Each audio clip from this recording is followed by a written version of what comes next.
Mais uma informação importante aqui, aperte os cintos. Se você quer ter um final de semana alegre, não assista esse vídeo. Isso. Notícias de última hora, notícias importantes. 444 votos.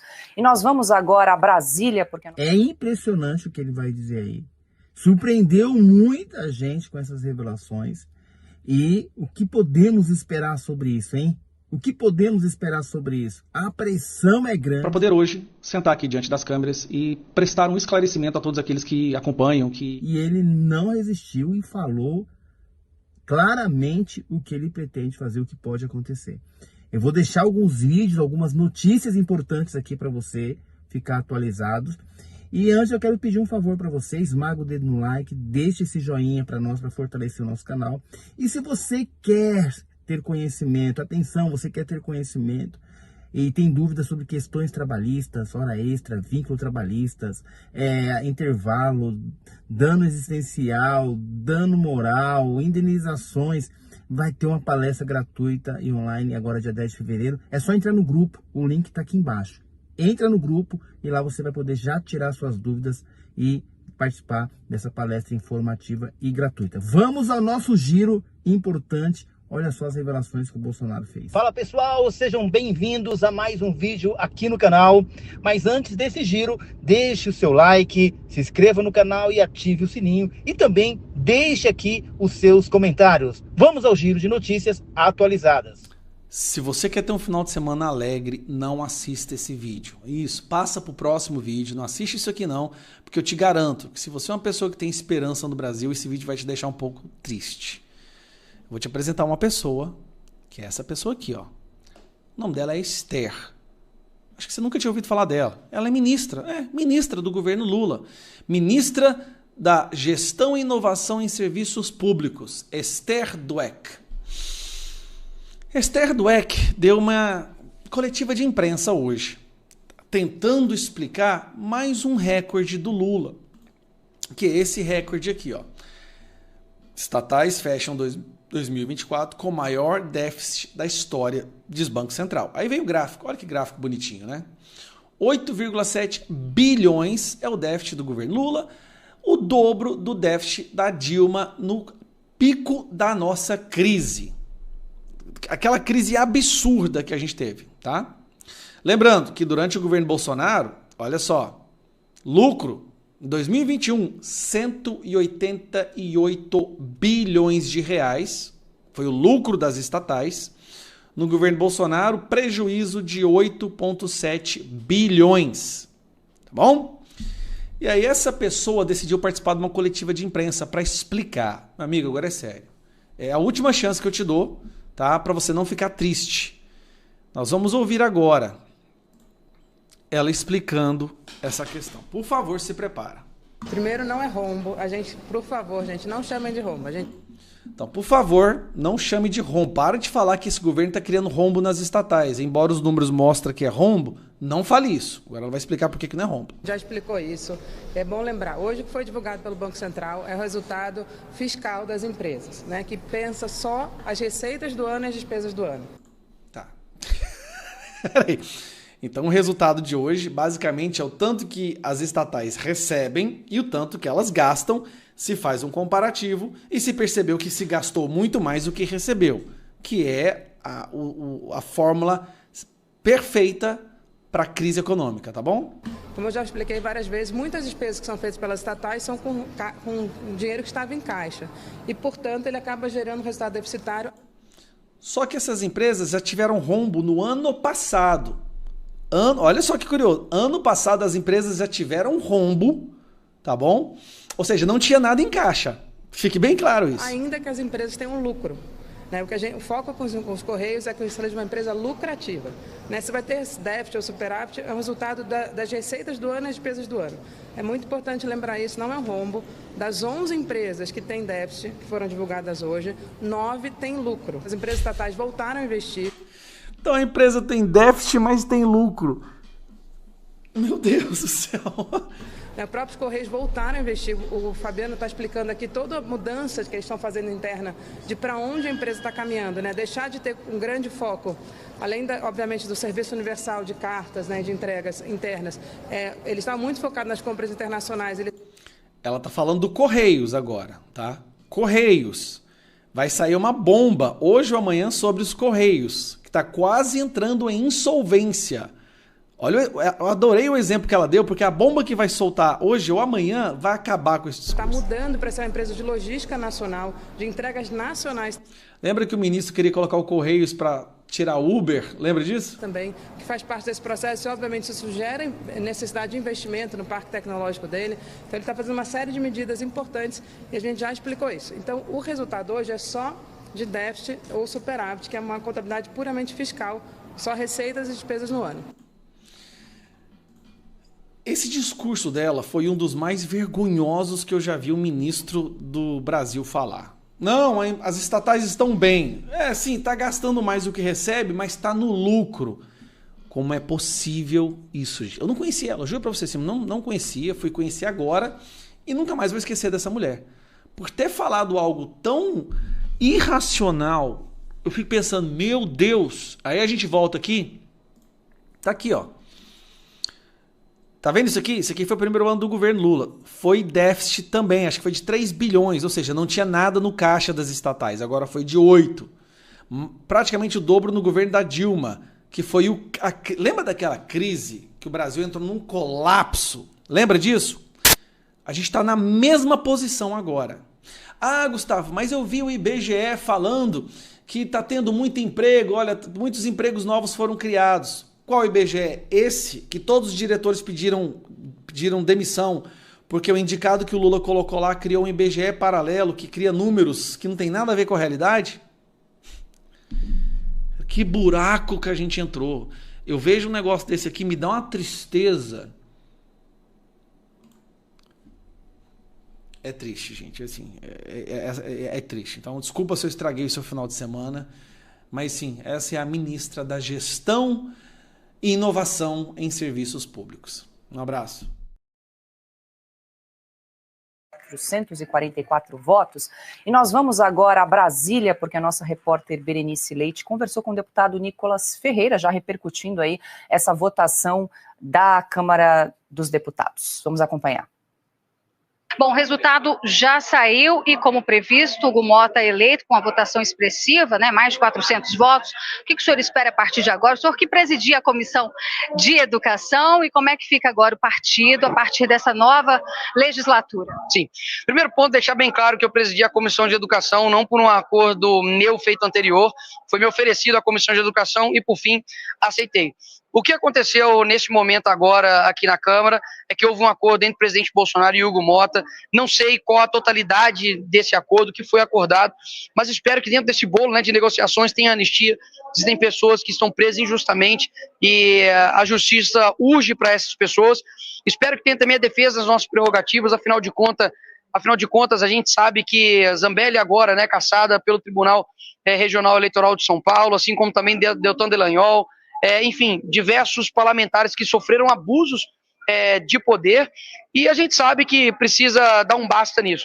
E por fim, né, a redução da carga tributária. Meu vídeo do Pix demonstrou uma insatisfação generalizada com relação a um Estado grande e preguiçoso e que só quer gastar e só quer arrecadar ainda mais, principalmente dos mais pobres. Então, independente do que aconteça aqui, eu acredito que a gente precisa olhar para o Brasil. Naturalmente, eu votaria no Marcel Van Hatten, é um amigo, uma pessoa que luta e defende as nossas pautas com vigor. Anteriormente, inclusive, vários da direita já o acusaram de alguns deslizes, principalmente no governo Bolsonaro, mas é um cara que está ao nosso lado agora, é um cara, assim, que, como eu disse, né, é meu amigo, uma pessoa extremamente correta, porém, né, por conta desse acordo feito com o presidente Bolsonaro e o Hugo Motta, republicanos, a gente deu voto de confiança e, como eu disse, quem confia nunca erra, né, quem quebra a confiança que está errado. Então, realmente, eu espero que isso tudo aconteça para que a gente tenha uma Câmara mais forte, uma direita mais forte e um Brasil mais forte, se Deus quiser, em 2026, se Deus quiser também com o Bolsonaro presidente. E nessa segunda-feira está previsto ser protocolado um pedido de impeachment contra o presidente Lula, né, com um número expressivo de assinaturas. O senhor acredita que Hugo Mota, diferente de Arthur Lira, pode pautar isso? Olha, não vou ser ingênuo. Quem está no governo executivo agora é o presidente Lula. Obviamente ele tem um poder de uma máquina muito forte. Então não quero gerar aqui falsas esperanças, expectativas na população brasileira. Eu acho que a pressão ela tem que vir externa. No impeachment da Dilma foi a mesma coisa. No começo não foi uma multidões, foram poucas pessoas na Paulista e isso foi tomando uma dimensão muito grande. A minha frase no final do meu vídeo ela é verdadeira. Se a gente não parar o Lula, o Lula vai parar o Brasil. Independente se você é de esquerda, de direita, de centro, o café tá caro para todo mundo. Não somente o café, mas o azeite virou artigo de luxo hoje no supermercado. E tantas outras coisas. Eu não digo não somente na parte econômica, porque a parte econômica, obviamente, ela é o que leva pão para sua casa, né, para sua família, mas eu vejo que em termos também morais a gente precisa, sabe, dar um basta nisso. A gente teve até então agora um ministro de Direitos Humanos que saiu do governo com denúncia de assédio sexual a outra ministra. Nós temos uma ministra das mulheres que não sabe definir o que é mulher. Nós temos uma ministra que nem sei de que é a Aniele Franco, que o currículo dela é ser irmã da Marielle Franco. A gente tem uma ministra da Saúde, nada contra quem é sociólogo, pelo contrário, um conhecimento muito, muito profundo e que inclusive eu já estudei, mas ela é formada em sociologia, ela é ministra da Saúde. Está faltando insulina nos postos de saúde no nosso país pela primeira vez na história. Então eu vejo que teve mortes aí, praticamente recordes de dengue. Então a gente precisa olhar e falar, cara, não adianta tomar as mesmas decisões esperando resultados diferentes, a gente precisa mudar. Obrigada, Berenice Leite, pela apuração, pela cobertura especial hoje das eleições no Congresso Nacional. Ela que esteve conosco desde hoje pela manhã, percorrendo ali os corredores do Congresso Nacional, entrevistando parlamentares, trazendo um pouco da temperatura de Brasília aqui para quem nos acompanha. Um abraço especial para você aí em Brasília. E agora, deixa eu trazer aqui também a nota oficial do Palácio do Planalto, diante aí desse resultado da Câmara dos Deputados, aí a nota de congratulação, nota oficial do Palácio do Planalto. Parabenizo o deputado Hugo Mota pela sua eleição para a presidência da Câmara dos Deputados. Estou certo de que avançaremos ainda mais nessa parceria exitosa entre Executivo e Legislativo, para a construção de um Brasil cada vez mais desenvolvido e mais justo, com responsabilidade fiscal, social e ambiental. Um forte abraço, Luiz Inácio Lula da Silva. Essa nota foi emitida às 19h01, logo depois que saiu o resultado aí da presidência da Câmara. Piotr, a gente já se encaminha aqui para as considerações finais. Quero te ouvir. Esse discurso de posse de Hugo Mota já dá algumas pistas de como vai ser essa condução de Hugo Mota à frente da presidência da Câmara, Piotr? Vamos olhar só para o discurso, porque é o que nós temos agora. O que será a gestão dele, a gente tem que aguardar. Um discurso muito melhor do que se podia imaginar. Ele bate no governo e bate no STF, ele bate no consórcio. Vamos lá. Ele reclamou do presidencialismo de cooptação. Quem foi o partido que fez isso no mensalão? Governo Lula.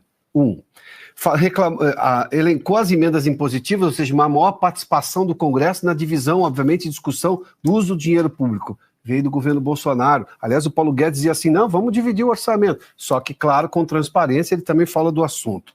Citou Ulisses Guimarães por várias vezes. E Ulisses Guimarães é intocável na presidência desta casa. Depois ele fala de caos social e caos econômico. Quem está no governo? O governo Lula. Depois ele diz assim, democracia com a Constituição na mão. O que está acontecendo no Brasil hoje é justamente se vilipendiando a Constituição. Se não se seguir a Constituição, aquilo vira letra morta. Ele citou essa expressão. Lembra Ulisses Guimarães de novo, são governo, o executivo e o legislativo. Isso é uma pancada no consórcio entre o Executivo e o Supremo Tribunal Federal, que se miscuem em decisões do poder, ou seja, do Congresso, sobretudo, e também do Executivo. Defendeu a imprensa livre, independente, ou seja, isso é extremamente importante, falou de harmonia dos poderes. Importante dizer também que ele faz uma defesa dos princípios constitucionais, também de forma bastante enfática. Ele bateu no consórcio, como eu disse aqui, defendeu os impeachments como constitucionais, ou seja, inclusive o de Dilma, o que foi de fato um impeachment constitucional. Enfim, se a gente olhar para o discurso, Paulo, e já encerro por aqui, foi um discurso muito bom. E a gente só tem o discurso para julgar neste momento. Ele tem uma gestão de 2 anos pela frente. Isso também me dá um sinal muito claro. Tudo indica que Arthur Lira vai ficar muito mais na oposição do que no governo. a imagem do Arthur Lira, ministro do governo Lula, está cada vez mais distante. Isso, para mim, foi um erro de leitura de boa parte dos analistas. Mas, enfim, a decisão do Arthur Lira e do governo não é minha. Mas, pelo que a gente está vendo agora, o afiliado político dele, sucessor dele, que ele fez a vitória desse tamanho, 444 votos, demonstra claramente que ele está muito mais ao lado da oposição, das pautas mais populares, das pautas do interesse público brasileiro, do que propriamente do governo Lula. Por fim, e esse para mim é um detalhe muito importante, nós veremos, sim, parece que um Congresso, sobretudo a Câmara, mais altiva e defendendo, sim, as prerrogativas dos parlamentares, coisa que em algum momento Arthur Lira claudicou. Agora, de novo, e para mim esse é o ponto, nós estamos num outro momento do governo Lula. É um governo hoje em decadência, de um político decadente, de um presidente decadente politicamente. Ou seja, é um outro momento que dá um espaço maior para esse presidente da Câmara agir, Paula. Perfeito, eu vou passar aqui para o Silvio também para as considerações finais, mas só para a gente trazer aqui para quem nos acompanha, enquanto o Piotr comentava, nós exibimos a definição também da mesa diretora, junto com a presidência da Câmara confirmada agora com o Hugo Motta, também só rapidamente trazer aqui os nomes que foram confirmados para a composição dessa mesa diretora. Então, Altineu Cortes, do PL do Rio de Janeiro, ficou com a primeira vice-presidência, Elmar Nascimento, do União Bahia, ficou com a segunda vice-presidência, Carlos Veras, do PT, primeiro secretário, Lula da Fonte, segundo secretário, delegada Catarina, terceira secretária, e Sérgio Souza ficou então com a quarta secretaria, está aí na tela, então, para quem nos acompanha, só a confirmação dos nomes. As duas primeiras vice-presidências, no Senado e na Câmara agora. Perfeito, bem observado. O pragmatismo do acordo político. Pelo menos, nesse primeiro momento, parece presente. que... O Silvio falava disso, ele vai falar um pouco mais agora, mas é importante notar que política tem jogo e jogo tem que ser jogado, senão você está fora. Silvio, para a gente fechar aqui a nossa cobertura, que daqui a pouquinho a gente tem que entregar que 8 horas da noite tem Outra Coisa aqui no canal da Revista Oeste. Vamos lá. Imperdível, e eu estou ansioso pela volta de Guilherme Fiuza e grande elenco. Nívia Calmar, o Pedro. Paula, vou ser aqui breve, tá? O Piotr impecável, e é isso. O jogo foi jogado, foi entregue aquilo que foi combinado, inclusive dos cargos de chefia da mesa diretora da Câmara e do Senado. O que virá a partir daí? Ninguém tem bola de cristal. Vamos acompanhar. Mas o acordo foi entregue exatamente como foi pactuado. O que eu chamaria a atenção para além... a fala do Piotr é impecável. Assina embaixo. Primeiro, 2 frases aqui que eu anotei. A praça é dos 3 poderes. E quando não é dos 3, não é de nenhum. E a democracia vira um pedaço de papel e letra morta. Essa frase é importante. Segunda frase, ninguém é dono da Constituição da República, da Constituição Federal. Essas frases são um recado claríssimo ao Supremo Tribunal Federal. Eu vejo, apesar da idade do novo presidente da Câmara, uma maturidade deste centrão que comanda a casa. Goste-se ou não dele, eles têm voto. Goste-se ou não, eles venceram. Eles entregaram 464 votos para Arthur Lira, 444 votos para Hugo Motta. Eles mandam na Câmara dos Deputados. É ruim, porque é do partido tal, porque não é tão à direita. O jogo é esse. Quero destacar também, ele falou em inflação, falta de estabilidade econômica e defesa de responsabilidade fiscal. Aí o discurso é para o ministro da Fazenda, que ou já está de saída, ou está no cargo e ainda não entendeu que a data da demissão já está assinada, Paula. Bom, então com isso a gente encerra essa cobertura especial das eleições no Congresso Nacional. Quero agradecer muito a sua audiência, a sua companhia durante todo o dia. Muito difíceis de fazer, mas que tem que ser feito. Eu só esperei terminar as eleições ontem na Câmara dos Deputados, para o presidente da Câmara e presidente do Senado, para poder hoje sentar aqui diante das câmeras e prestar um esclarecimento a todos aqueles que acompanham, que me apoiam. Antes eu quero lembrar um detalhe. Em 2022, ninguém fez mais campanha contra o Rodrigo Pacheco, tentando eleger o Rogério Marinho, do que eu. Eu gastei meu próprio dinheiro para fazer um site, fiz visitas para senadores, tentei mobilizar, e nós mobilizamos o Brasil inteiro para tentar eleger Rogério Marinho e impedir que Rodrigo Pacheco fosse reeleito para o cargo de presidente do Senado. Pois bem, nós perdemos. Isso nos custou muito. O Senado, nesses primeiros 2 anos, o PL, que é a segunda maior bancada do Senado, ficou praticamente decorativa. Não teve nenhuma comissão, não teve voz, foi escanteada pela mesa diretora. Não teve nenhuma posição de destaque para poder interferir na política, nas pautas. Zero. Isso custou muito para nós e para você. É essa parte que as pessoas não entendem. Isso custou muito porque as pautas do governo foram atropeladas. Isso custou muito para cada cidadão brasileiro que nos apoia, que votou no Bolsonaro. Na Câmara dos Deputados, quem ganhou foi Hugo Mota. Agora, deixa eu te explicar uma coisa. O Hugo Mota já era presidente antes das eleições. O que aconteceu ontem foi apenas um chancelamento de uma decisão que a cúpula do centro já havia tomado. Não haveria nenhuma possibilidade de reverter o resultado de ontem. Nenhuma.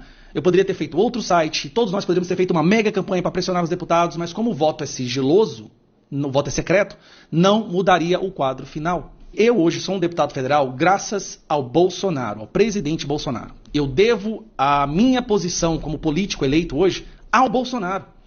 E o Bolsonaro, querendo ou não, é o líder do grupo que eu pertenço. E se o Bolsonaro e as outras lideranças do partido conversaram com Alcolumbre e Hugo Mota e nos deram a indicação, a orientação de votar a favor, eu, pela minha gratidão ao Bolsonaro, faço isso sim. Então sim, eu votei no Hugo Mota. Primeiro que o Hugo Mota e o Alcolumbre já seriam os presidentes. Entenda uma coisa, nada mudaria o resultado dessas eleições. Absolutamente nada. Em 2022, eu fiz campanha por Rogério Marinho a pedido do Bolsonaro e do meu partido, do PL. Nós perdemos e fomos escanteados. Agora, na presidência dessa vez, eu também votei a pedido do meu partido. É a presidência dos sonhos? De forma alguma. Mas eu conversei com o Hugo Mota algumas vezes. E eu vou te falar o que eu percebi. Sim, eu percebi nele também uma indignação com a injustiça que tem sido feita com os nossos presos políticos do 8 de janeiro. Eu percebi nele claramente uma indignação com o atropelo do Supremo Tribunal Federal nas prerrogativas dos parlamentares, na perseguição que nós estamos sofrendo, inclusive no desrespeito ao artigo 53, que é a nossa prerrogativa de falar sem ser penalizado. Ele deixou isso muito claro para nós, em várias vezes que nós conversamos. Assim como Lira também tinha essa indignação. Mas até eles têm um limite do que eles podem fazer contra essa ditadura do judiciário. Bom, dito isso, eu vou entrar numa outra parte agora. Nós estamos em um momento onde o Centrão está abandonando o barco do PT. Esse, para mim, foi o fator determinante de votar da forma que eu votei. O centro, que querendo ou não, é quem manda ali dentro. Não importa se você tem 2 milhões, 3 milhões de votos como deputado federal. Quem manda ali dentro é o centro. O centro pode decidir te apagar e aprovar tudo que a esquerda manda, ou eles podem começar a te ouvir e adotar algumas das suas pautas. O centro está abandonando o PT. Eles estão percebendo que esse governo está em ruínas. Eles estão pulando do barco do PT. O que a gente deve fazer agora, então? Antagonizar o centro ou usar o centro para que as nossas pautas sejam aprovadas? Não serão todas, não seja ingênuo, eu não sou ingênuo, mas que algumas sejam aquelas de maior importância. As eleições estão chegando. O centro sabe que, aprovando pautas da direita, terão mais possibilidade de vitória, porque a maioria da população é de direita, esse governo está se desgastando, eles vão se afastar desse governo. Os senadores e os deputados entendem que agora aprovar pautas da esquerda vai prejudicá-los nas eleições. E eles estão vendo a população fazendo um clamor pelo Bolsonaro.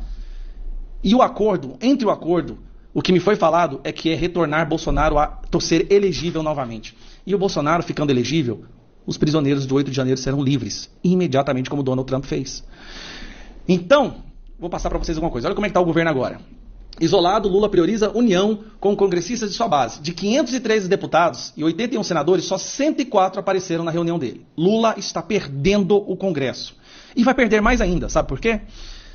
Sobem de 49 para 61 os eleitores que vêm à alta dos preços. Isso aqui, meu amigo, é o que mais faz um presidente perder apoio. De todos os fatores, esse é o que mais faz um presidente perder apoio. 45 dizem que a corrupção no Brasil aumentou sob Lula, a percepção da corrupção. E 84 acham que os preços vão subir mais ou ficar iguais no mercado. O Lula perdeu credibilidade. O Lula está derretendo. Se a gente não trabalhar com o centro agora, nós não vamos conseguir colocar Bolsonaro na presidência e soltar os prisioneiros do 8 de janeiro. E colocar novos ministros no STF. Então, às vezes, para você vencer a guerra, em algumas batalhas, você tem que recuar um pouco. Agora vamos lá. Eu quero falar sobre os presidentes. Olha o centro pulando fora. Presidente dos republicanos quer direita unida contra Lula. E saiba como ficou a mesa diretora da Câmara. Antes disso, vou apresentar isso aqui. Ó. Lula vende otimismo com o Congresso, mas cenário continua muito ruim para o governo. Alcolumbre admite discutir anistia aos envolvidos do 8 de janeiro. Não podemos nos furtar do debate, de debater qualquer assunto. Ou seja, ele está dando claros sinais que ele não vai deixar de debater. Eles estão focando no parte, a anistia não vai pacificar, mas ele não falou que não vai pautar. E aqui ele fala que não vai deixar de pautar nenhum assunto. Hugo Mota defende maior protagonismo de deputados e humildade na gestão da frente da Câmara. PL amplia espaço com vice-presidências no Congresso e preocupa o governo Lula. Posso te falar uma coisa? Quem ficou preocupado com as eleições de ontem, do jeito que a mesa diretora ficou formada, foi o Lula. O Lula está percebendo agora, por quê? Agora eu volto aqui para te mostrar. Na mesa diretora passada, o presidente era o Arthur Lira e o primeiro vice, que é o segundo cargo mais importante, que também tem a prerrogativa de pautar quando o presidente não está, era o Marcos Pereira, que a gente sabe que não é um inimigo do PT, não tem intenção de guerrear contra o Lula. Tem ministério no governo do Lula. Só que agora o primeiro vice-presidente é o Altineu Cortez, do PL, que era o líder do PL no ano passado. O Altineu Cortez sim tem a intenção de derrotar o PT, de derrotar o Lula e passar as nossas pautas. Então eu quero que você entenda o que eu vou te falar agora, essa mensagem. Um momento que o Hugo Mota não estiver pautando, estiver viajando ou ausente, e que acontece muito, o Altineu Cortez tem a prerrogativa de decidir a pauta. Como, por exemplo, voto impresso, liberdade de expressão, anistia do 8 de janeiro e outras pautas extremamente caras para nós. Entenda isso. Nós conseguimos os segundos principais cargos nas duas casas. PL no Senado e PL do Altineu Cortez. E o Altineu Cortez eu conheço. Ele é nosso. 100% nosso. Então, eu jamais faria algo para atrair a confiança do presidente Bolsonaro. Se nós não tivermos hierarquia, nós não vamos para frente. Ou a gente coloca as nossas peças no tabuleiro para lutar contra a esquerda, ou a gente faz bravata nas redes sociais, que seria ótimo para mim, porque a maioria das pessoas que me acompanham queria que eu fizesse isso. Faço bravata nas redes sociais, mas acabo prejudicando o avanço das nossas pautas. O avanço do presidente de volta à presidência. Então, presidente Bolsonaro, eu confio no senhor, eu tenho certeza que esses acordos prosperarão com o Altineu, como vice-presidente, e o Centrão, pulando do barco do PT, meus amigos. Eles têm que ir para algum lugar. Se a gente cria antagonismo, se a gente xinga e briga com eles agora, a gente não vai passar nada. Agora, se a gente aprende a conviver com eles, a gente derruba a esquerda. Eu estou há 2 anos como deputado federal. Muita coisa minha, muita percepção minha mudou nesses 2 anos. E vocês sabem, vocês me acompanham antes, eu era visto como um dos mais radicais. Sim, eu sou radical no intuito de libertar os prisioneiros do 8 de janeiro, radical no intuito de impedir Lula de ser reeleito e radical na vontade de tornar Bolsonaro elegível de novo. Eu sou capaz de fazer o que for preciso para que isso aconteça. Então, não me venha com papo de vendido para o Centrão de forma alguma. Pelo contrário, muito pelo contrário. Justamente por focar e ter prioridade nas nossas pautas, que eu aceito nesse momento trabalhar junto com o Centrão.